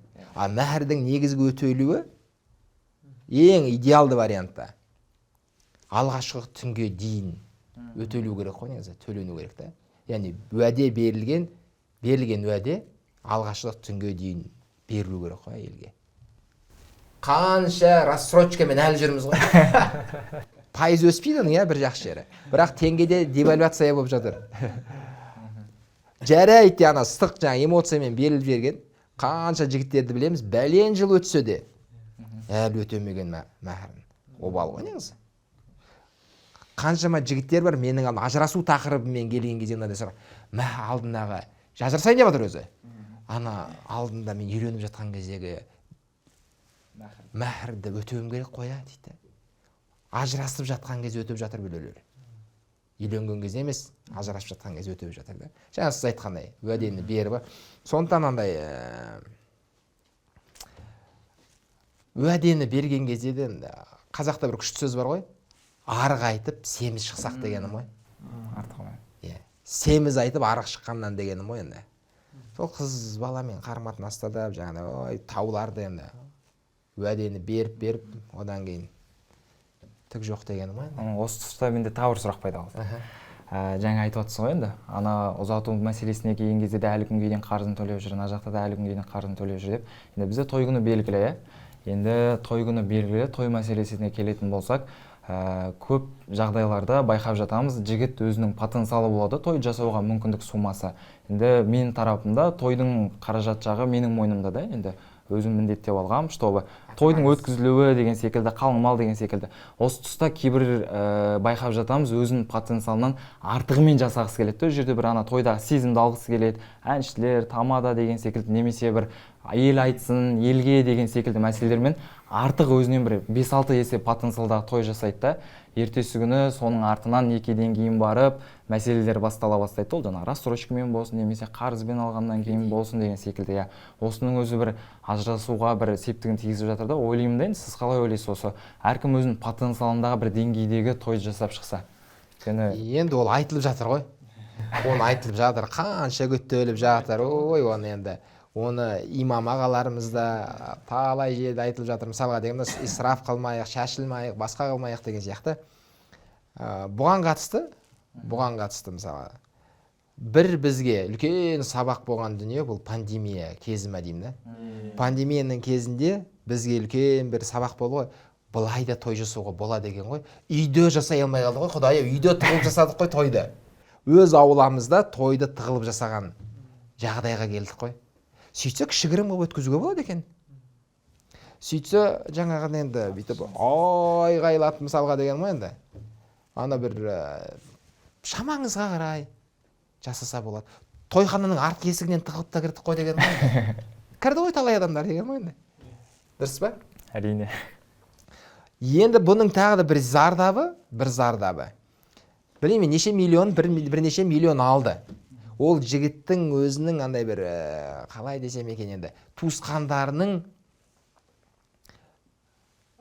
бір теңгені құрай алмағаны, өздерінің сол мал дүниесін жинай алмағаны, бір баласына бір той жасауға жағдайының келмегені ғой енді. Өздерінің қауқарсыздығы деп түсінемін да. Енді өзінің бір көрпесі бар, көрпеге қарай көсілмейміз жаңа айтқандай. Көрпем кішкентай бір аяғымды созып жатқым келмейді да. Той жасаған кезде жоқ дүниені көрсетем ғой мен. Той бәрі өтті, басылды, күшті болды. Енді кредиттің уақыты келеді ғой ай сайын. Өзі тез келеді ол. Жалпы тез келеді ол несі. Квартплан не сияқты, квартплан тез келіп қалады. Кеше ғана төлеген сияқты болса.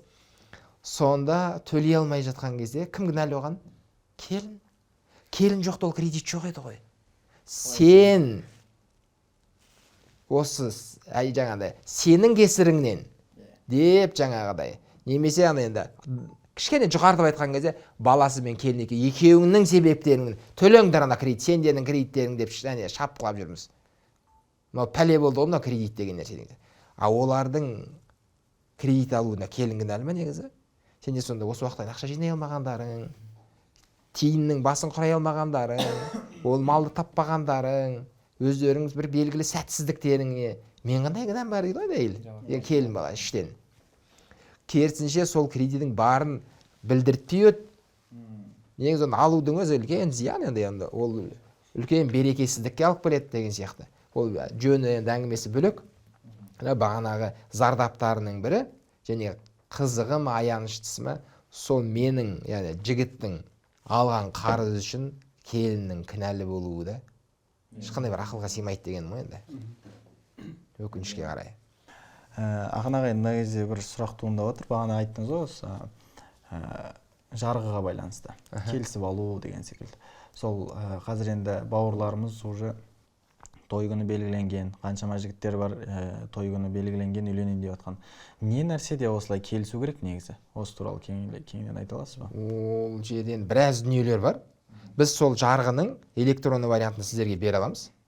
Өздеріңіз сол жарғыны бір оқып, танысып, сол болашақ өздеріңіздің қалыңдықтарыңызбенен бір келісіп алсаңыздар болады. Бізде негізі көп жігіттер мен қыздар келіскен. Келісім біраз адамда болған. Бірақ ол суға жазылған да. Суға жазылған, ауызша болған да. Ұстай алмайсыз сол жерде. Талай, сен бүйтіп едің ғой деген кезде. Қашан мен айтқан жоқпын деген сияқты. Сен бүйтіп айтқан жоқ, мен бүйтіп айтқам деген сияқты ғой. Мен ол кезде ана нәрсені айтқам деген.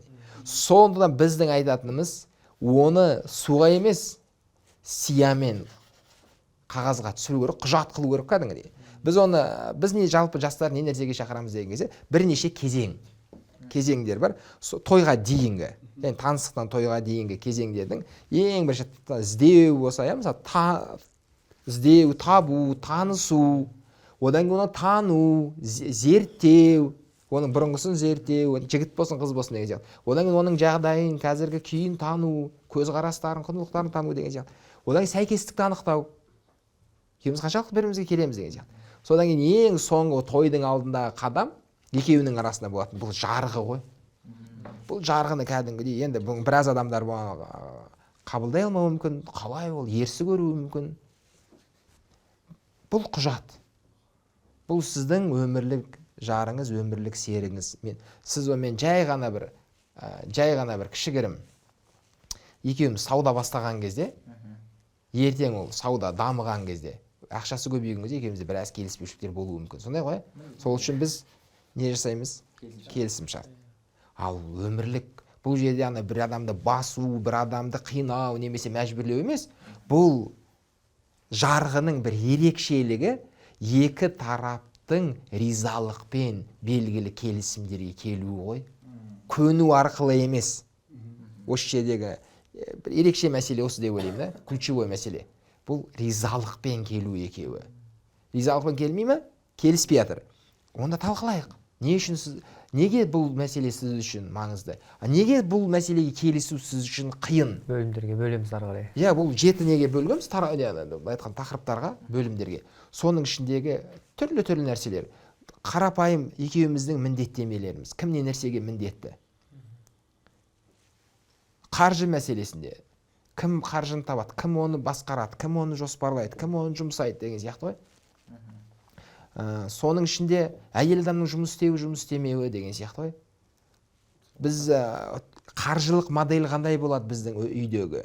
Оның үшінші адамның араласуы. Жалпы біздің басқа адамдармен араласуымыз деген. Біз менің туысқандармен қалай араласамыз? Әйелімнің туысқандармен қалай араласамыз? Олар қалай біздің үйге мысалға келген кезде, бізбен қарым-қатынас құрған кезде қандай жүйемен қарым-қатынас құрады? Осы мәселенің бәрін талқылау. Қарапайым мысалға мынадай нәрсені, Ерлан мырза. Екеуміз бірімізге ренжіскен кезде. Ренжішімізді қалай білдіреміз? Бола ма білдіруге? Соны бәрін келісу. Қанша уақытқа дейін ренжіп жүре аламыз? Ол ренжішімізді қалай білдіреміз, қалай сөйлесеміз? Егер арамызда бір мәселе кикілжің болатын болса, бір түсініспеушілік болатын болса, туындаған болса, оны қалай шешеміз? Осы мәселенің барлығын по пунктпен жазатын болсақ, біз үшін түсінікті болады. Карта ғой біздің. Екеуміздің кішігірім мемлекетіміздің бұл конституциясы ретінде ғой картасы. Ал бізде хаоста не ереже жоқ, не жарғы жоқ, не ұстаным жоқ, не құндылық жоқ деген сияқты. Содан кейін ана бір кісілерді көреміз, бұлардың несі күшті екен деп осылай істейік деймін да. Сосын анаң не бірдеңе сұнақ болады, бірдеңе сұнақ болады. Сосын әйелім бірдеңе дей сөйтейік деген сияқты. Өйткені менің өзімде жоқ ол дүниелер. сол жаман үйді қонағы билейді дейді қазақ. Сосын мен әлсіз болғаннан кейін, нашар болғаннан кейін біздің үйге кім келеді, солар бәрі біздің үйге басқарып билеп кете береді да. Заңдарын енгізіп кетеді. Өзінің заңдарын енгізіп кетеді. Неге сендер бүйтпейсіңдер? Неге сөйтпейсіңдер дейді да. Сөйтейік дейді. Сосын әйелім айтады, жоқ, неге өйтеміз, өйтпейміз деген. Сосын екеуміз, неге деп жаңағы. Сол бір досым үйіне барамын, бірдеңе әсерленіп келемін, давай сөйтейік деймін мен оған. Досым сөйтеді екен, оның әйелі бүйтеді екен деймін да. Сосын әйелім ашуланады, ренжіп, неге біз аналарға еліктей береміз, неге өзімді, сен енді одан кейін оның көзіне мен де түсе беремін, өйткені менің өзімнің ұстанымым жоқ, ешқандай құндылық жоқ, ішім бос та менің. Анаң әйел күшті екен, анаң әйел бүйтеді екен, анаң әйел сөйтеді екен десе біреумен салыстырып кетемін одан кейін деген сияқты. Көрінгенге еліктеп кетемін, өйткені өзімде ештеңе жоқ. Ішім қуыс болғаннан кейін, көрінген жылтырға қызыға берем ғой, былай айтқанда. Түсінікті. Жаңа да бір қозғалды ғой, той мәселесі. Мысалы кейбір енді көп жастар енді халал емес тойға бармаймыз деген секілді. Мысалы ертең той өткізейін деп жатыр мысалы жігіттер. Сосын барып ата-анасымен енді құндылықтар әртүрлі болған отбасыларда сонда сол кезде келіспеушіліктер болады. Осы кезде қалай шешу керек деп ойлайсыз? Даналықпен шешу керек қой. Мысалы өзінің әке-шешесімен қараңыз, мына жерде өте тағы бір мәселе бар. Осы кезде де бір келісімдер жасау керек па деген ғой, енді сол кісілермен отырып бір жарғылар ма мүмкін тойға дейінгі. Осы жерде бір өте бір суастағыстар бар. Мысалы қазір сіздер үйге барып, бүйтеміз, немесе мен сөйтпейтін болдым десеңіз, оларға бір жаман ой келуі мүмкін. Ана қыз үйретіп жатыр мынаны деген. Арнұр бірдеңе деп айтып жүр, ана қыз қазір келмей жатып, бүйтіп жатыр дегендей, олар келінің түк қатысы жоқ оған. Сіз білмеймін, бір досыңыздан естідіңіздер, бір кітап оқыдыңыздар, бір подкаст көрдіңіздер деген сияқты енді бір немесе бір ой келді өзіңізге дегендей. Сол кез келген сіздің бір жаңа ұсынысыңыздың артында сіздің болашақ қалыңдығыңыздың бейнесі елестеуі мүмкін деген ғой туысқандарыңыздың алдында. Осы жерде өте сақ болуым керек. Сондықтан енді бұл кісілер біраз нәрсені өтіп кеттіңіз ғой, бірнеше сіздер андай бір кезеңдерін өтіп кеттіңіздер. Осыны тыңдап отқан енді жастар болатын болса, бұндай мәселелерді қыз табылмай тұрғанда шешіп алған қауіпсіздеу дегенім ғой. Ал сіздер қазірге мысалы бір белгілі мәселені шешетін болсаңыздар, онда бұны қыз балаға ешқандай байланыстырмай, болашақ қайын жұртыңызға байланыстырмай шешуіңіз ғой бұны. Ақылмен. Өзіңіз әдемілеп түсіндіріп айту, келісу, ұрыспай, төбелеспей, жанжалдаспай дегенім ғой. Оған түсіндіріп, онда өйткені мысалға қаншама қазір біз қазір үйленіп жатқан дейік жастардың біразында әкемен тікелей ашық қарым-қатынас жоқ. Отырып бір диалог құра алмайды. Немесе әкесі ондайға үйренбеген, ашуланып бірдеңе десе оған жаңағыдай шымбайына тиетін бір нәрсе естісе тұрып кетіп қалады, есік тарс етіп жауып деген сияқты ғой енді. Немесе анасымен сөйлесемеді, осында әке-шешеменен бір ашық диалог жасау. Енді тағы да бір жолы, егер әке-шешемен екеуімен ашық сөйлесе алмаса, ең жақындырақ қайсысы ішінде? Кіммен сөйлесу жеңіл? Соны бірінші сол кісімен бірінші келісу. Сол кісіні бірінші өз ойыңызға келістіру, оған түсіндіру. Егер ол сіздің тарапыңызға өтсе, содан кейін екінші тарапты көресіз деген. Ақырын шетінен деген ғой енді. Сосын енді бұл жерде түрлі нәрселер бар. Мысалы, егер әулетіңізде сондай бір данагөй бір ақсақал болатын болса, сіздің енді ойыңызды түсінетін, сізді қолдайтын, мысалға деген ғой, бір әжемі, солмен сөйлесіп, ол барып мысалы әкеңізді келістіруі мүмкін дегендей. Түрлі варианттар көп деген ғой енді жолдары. Бірақ бұны тойға дейін бәрін шешіп алу өте маңызды да. Күшті. Қандай сұрақ бар менде? Бізде мынау айтады ғой, үйленгеннен кейін көбінесе біреу айтады, арада сыр болмау керек. Барлығын ер мен әйел жасырмай айту керек, 100% болсын жаңағындай. Біреулер айтады, жоқ, ондай нәрсе болмайды, зарплатаңды да айтпау керек, андай болу керек, мындай болу керек деп. Сол сырдың деңгейі қаншалық деңгейде болу керек негізі? Шынымен де ашылып барлығын айта білу керек па? Өткен кеткенді болсын, жалпы енді арадағы диалог кезінде әлде жасыратын нәрселер, ұстап қалатын нәрселер бар ма ер жігіттерге? Айтпайтын. Осаңыз андай бір тағы да әйеліңмен дос болу деген нәрсе келеді ол же. Қаншалықты деңгейде дос болу, жалпы дос бола ала ма деген нәрсе. енді бір-бірін мысалы толықтыратын сұрақ енді де сияқты. иә айтпа дейді ғой, әйелге мысалы қайдан тауып жатсың, неше тауып жатсың деген сияқты нәрселерге де айтуға болмайды деген сияқты бір көзқарастарды оқыдым да мен өзім. Содан келіп шыққаны ғой. Кейбіреулер айтады мысалы арада сыр болмаса бақыт қалып келеді деген сияқты көзқарастарда бір әртүрлі соның түйткіл болып тұр да. Егер де айтылатын нәрселер болса, қандай жағдайда сырлар айтылу керек, ашылу керек, айтылмайтын болса, міне мынандай жағдайларда үстірді ер кісі айтпаса жөн деген сияқты нақты нелеріңіз айтсаңыз, кейстеріңіз айтсаңыз. Бәрекелді. Бұл енді жалпы біздің ұстанымдар, белгілі ұстанымдар, мысалы менде бір ұстанымдар бар дейік қазір, ол отбасына ешқандай зиян болмау керек қой. Зардабы тимеу керек. Яғни менің ұстанымдарым ешқандай зиянсыз болу керек. Бұл енді бір қағидама деймін да. Түсіндіре алдым ғой? Жаңа сырға келетін болсақ, әйел адамның күйеуіне қатысты ешқандай бір сыры болмау керек деп түсінемін. Әйел ашық болу керек. Әйел жалпы ондайға өзі мұқтаж, табиғаты мұқтаж оның. Бірақ бізде қазір батыстың белгілі бір лептері бар, бізге келіп жатқан бір түсініктері бар, құйылып сен күйеуіңе толық ашыла берме, күйеуіңнен жасыратын нәрсең болу керек деген нәрсені бізге қазір іріткі салып жатыр. Өйткені қыз бала өзі сияқты түсінеді ол. Яғни өйткені оларды үйретіп жатқан психологтар әйелдер ғой. Ол өздері сияқты түсінеді. Негізі бұл күйеуіңе қызықсыз болып кетесің деген сияқты. Негізі керісінше қыз бала мынаны түсіну керек қой. Егер де жігіт әйеліне қатысты күмәнданса, ол керісінше суытады ғой ер адамды. Күмән тудырады. Ер адамда әйеліне қатысты күмән болмау керек қой негізі. Ол ашық болу керек толықтай. Енді жігітке келетін болсақ, қазақ өзі күшті айтқан ғой, жеті қырлы, жігіт қандай болу керек дейді? Жеті қырлы, бір сырлы болу керек та. Жеті қырыңыз болу керек.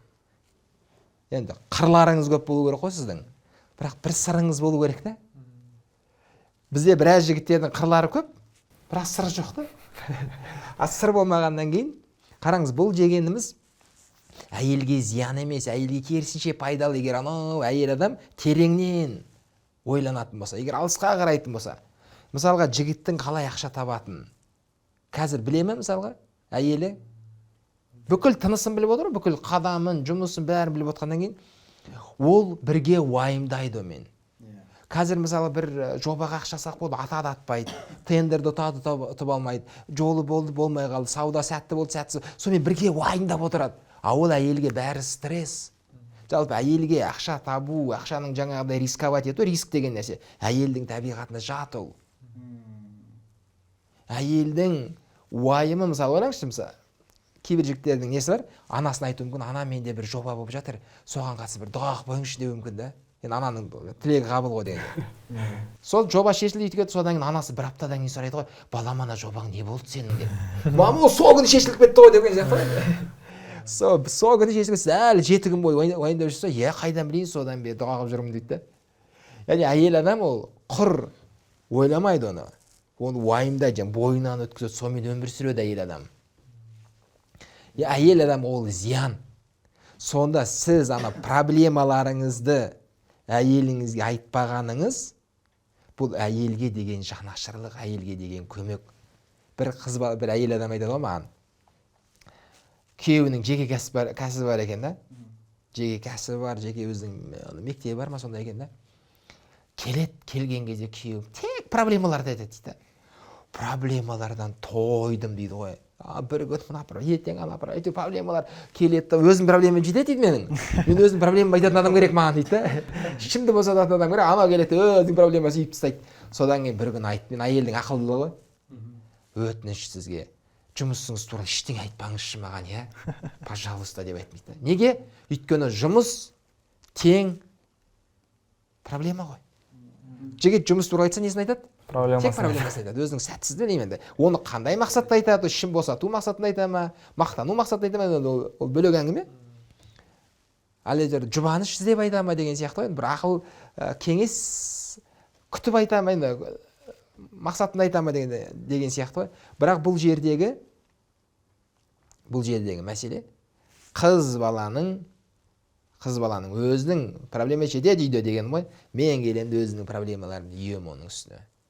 сонда кейбір менің мысалы ақша тауып жүргенім ол менің міндетім ғой, міндет қылып алдым ғой өзімді, ол бала шағамды отбасымды асырау. Әйел оған міндетті емес. Әйелге тізімді жазып береді, мысалы немесе қажеттіліктер айтуы мүмкін деген ғой, енді базардан қажет мысалы. Ол мен қалай әкелемін, қайдан ақша табамын, оның проблемасы болмау керек деген ғой. А біз өзіміз келеміз да өзіміз ақтарамыз. Кейбір әйел адамдар еді ғой, енді күйеуім келгеннен проблемаларын айтып отырады дейді. Маған қызық болмаса ұят қой, тыңдаймын дейді енді жаңағы кішкене бір для солидарности тыңдайды да не істейді. Осыған тұздық болу ретінде бір оқиға болды. Бір жігіт көлігін соғып алған ғой. И соны енді үйдегі анасына айтпаған. И айтпай, сөйтіп мәселе шешілген енді. Бірақ біраз уақыттардан кейін әкесі соғып алған көлікті.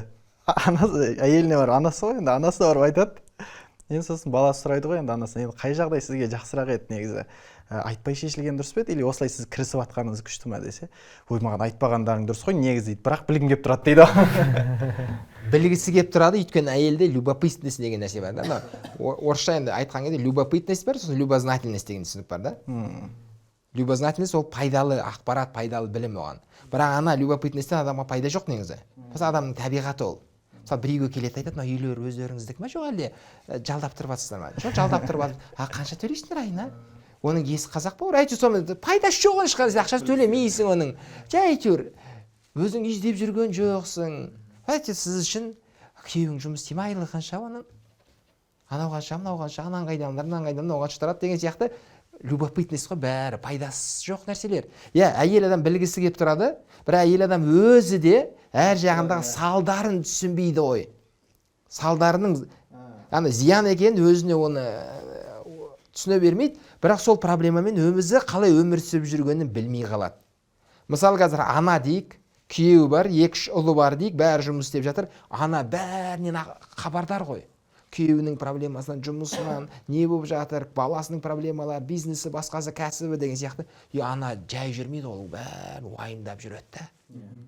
Ешкім проблемасын айтпаса ше, тек анасын қуандырып, тек жетістіктерін айтып, ол әйел адамға керек жоқ қой негізі. Әйелдің уайымдайтын нәрсе жетеді ғой деген ғой үйде.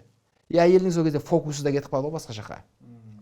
Оның бала шағасы бар, оның үйі бар, оның қонағы бар, өзінің мәселесі бар, өзінің күтімі бар, басқасы бар деген әйелдің фокусы басқа жаққа кетіп қалады да.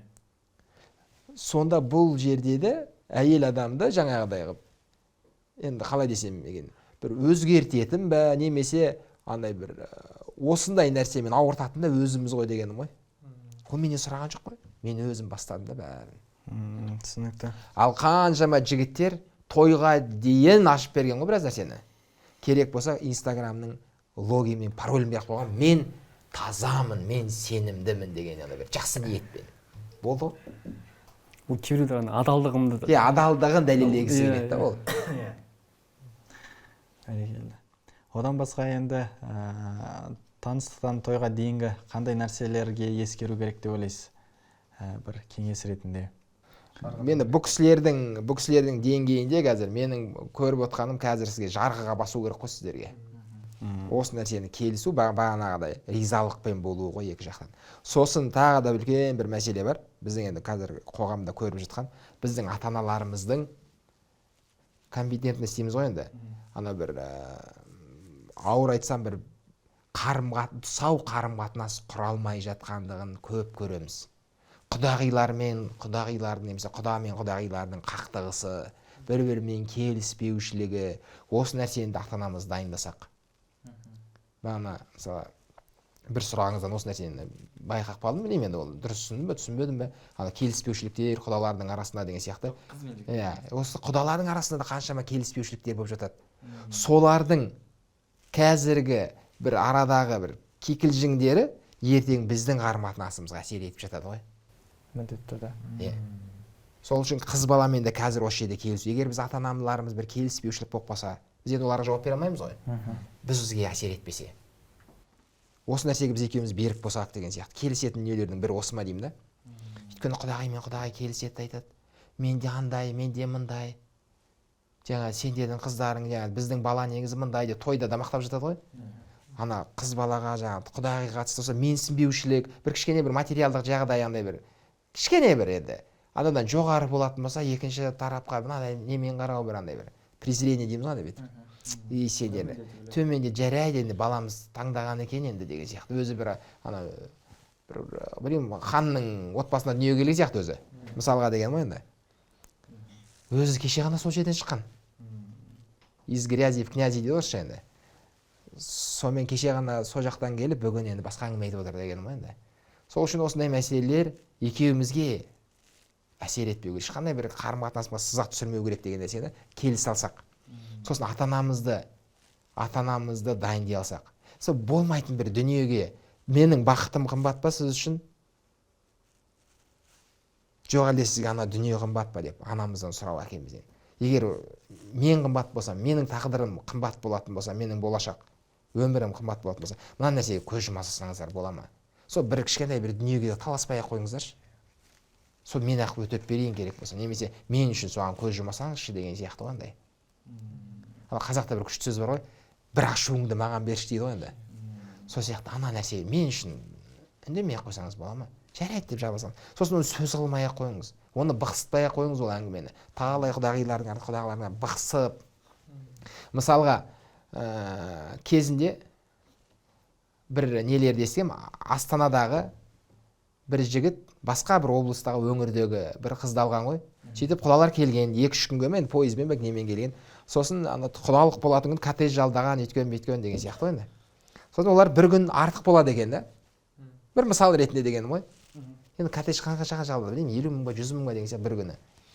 сосын құдалар айтқан біз келе жатырмыз бірақ бізде андай билеттің орайы осыған келді біз тағы да бір күн бұрын барамыз сонда ана жерге біз бір күн бұрын тоқтай аламыз бесе тоқтайсыңдар жақсы оны біз жалдап берейік бірақ бір күн сендер төлейсіңдер біз ана той болатын күні құдалық болатын біз төлейміз деген сияқты сондай бір сақталмай ақ қою керек деп ойлаймын да енді қызды алып жатсың мәрттігін танытпайсың ба деймін осы жерде сен бір күнге төлей салғанда не бар қонақжайлық көрсетіп сол жерде басталып кеткен ғой болмайтын бір шүберек үшін мысалға дегенім ғой енді соған бір сүйекке таласқан мысалға деген ғой мойнақпен төрт көз қысап не болды деген ғой енді бізге соншалықты егер біздің биіктігіміз болатын болса біздің саналылығымызды парасаттылығымызды осы жерде көрсетпейміз бе деймін да бұл енді қыз баланың туысқандарына болсын жігіттің бірінші кезекте туысқандарына айтылатын дүние ғой негізі осындай бір парасаттылық биіктік ал мен оқыған менің 3 дипломым бар біздің ана жерде көкеміз ана жерде бір ағамыз мына жерде біздің атамыз негізі кезінде совхоз басқарған колхоз басқарған деген нәрсең не керек сенің тірлігің мынау ғой құдай ау не істейсің ата бабалаңды айтып мына жерде мәрттігіңді осы жерде көрсет адамгершілігіңді осы жерде паш етсейші әрекетіңмен қарым қатынасыңмен деген нәрсе сол үшін ата аналарымыз осындай нәрсеге дайындасақ андай мындай нәрсегеден жоғары болайық дегенім ғой енді андай нәрсе бар да анау адамдардың мінездері екі түрлі болған дұрыс деп айтады да күйеуі бәсең болса әйел шапшаң болу керек деген сияқты темперамент иә мысалы көбісі сондаймен де таңдап жүргендер де бар да әркімге де мысалы мен баяу болсам бұл маған баяу жараспайды маған бір шапшаңдық пысық қызы керек деген сияқты болмаса жаңағыда ақша ұстай алады анау ұстай алмайды деген сияқты сөйтіп екеуі екі жақты антоним болу керек па жоқ бірдей болса отбасы ертең әсер ете ме әсер етпей ма егер темпераменттер бірдей болса екеуі де мысалы сөзге ынжық болмаса екеуі де қатты пысық деген сияқты болса бұл енді менің ойымша бұл басты критерий емес деп түсінемін бұл екеуінің таңдауына байланысты ғой сосын бұл жерде біраз ана тереңірек қазып алатын болсақ ол жерде бір тамырлар болуы мүмкін енді бізге көрінбейтін оның ішкі дүниесінде немесе тарихымен байланысты деген сияқты ғой енді бұл андай бір басты критерийлерге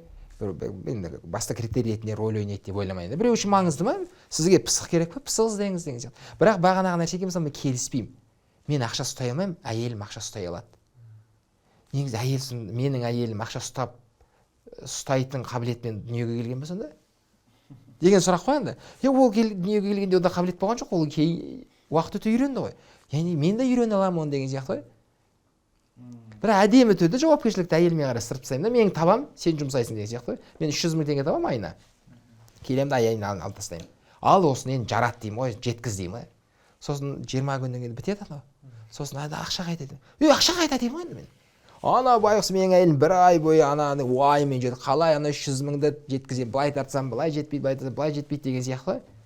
Оны әдемі түрде жауапкершілікті әйелдің мойнына іле салдым ғой деген ғой. Сөйтіп талай әйелдер қиналып жүр ғой деген ғой шашаға.